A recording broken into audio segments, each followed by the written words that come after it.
UK is reeling through its worst bout of COVID-19 since the start of the pandemic. The surge has been blamed on Omicron, the super mutant variant. While the government has introduced stringent curbs, the government has faced flack over the handling of COVID. Here's more.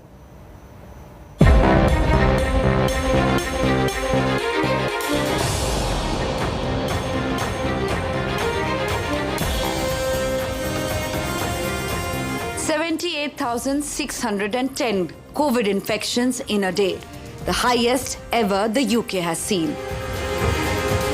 Omicron, the super mutant coronavirus variant, seems to be driving a new wave in the island nation, calling it probably the most significant threat since the start of the pandemic. British Health Chief has warned of a staggering rise in cases over the next few days. The British government has responded by tightening curbs. Prime Minister Boris Johnson held a press meet urging citizens to get booster doses of COVID vaccines. We had to accelerate the booster programme in view of the data about Omicron. The British government is facing a lot of flack from opposition parties. Nobody wants to see further restrictions. The Labour Party has called Boris too weak to lead the UK through the health crisis. He is a threat to public health because, we can argue all morning about what the rules should be, whether this measure is necessary or that measure is necessary.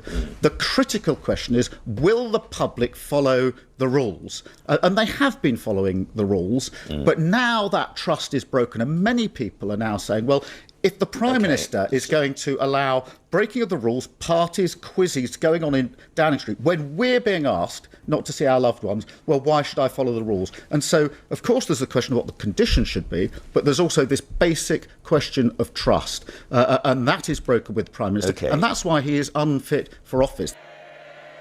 Johnson has defended his handling of the COVID pandemic. The government is taking a balanced and a proportionate approach to dealing with the pandemic, and the House voted through Plan B, I think, with Conservative votes, Mr. Speaker, and we will continue with the massive booster rollout to which he is a late convert.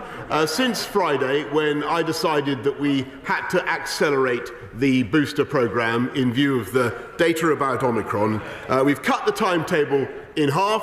Mr. Speaker, Monday was the biggest vaccination Monday in the history of this country, and yesterday was the second biggest vaccination achievement by the NHS ever. More than 500,000 jabs delivered, and the campaign continues. The Omicron-led surge in the UK has raised the alarm in many European nations. The WHO has warned that the variant is spreading at an unprecedented speed and has the potential to overwhelm hospitals, a grim reminder of the last wave.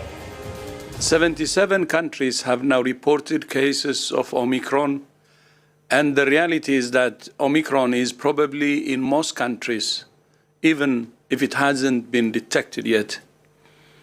Omicron is spreading at a rate we have not seen with any previous variant. We're concerned that people are dismissing Omicron as mild. Surely, we have learned by now that we underestimate this virus at our peril. Amid Omicron, the demand for booster doses is rising all across the world. The WHO, which hasn't recommended administration of booster doses, says it could further result in vaccine inequality, which could lead to more outbreaks. Bureau Report, India Today.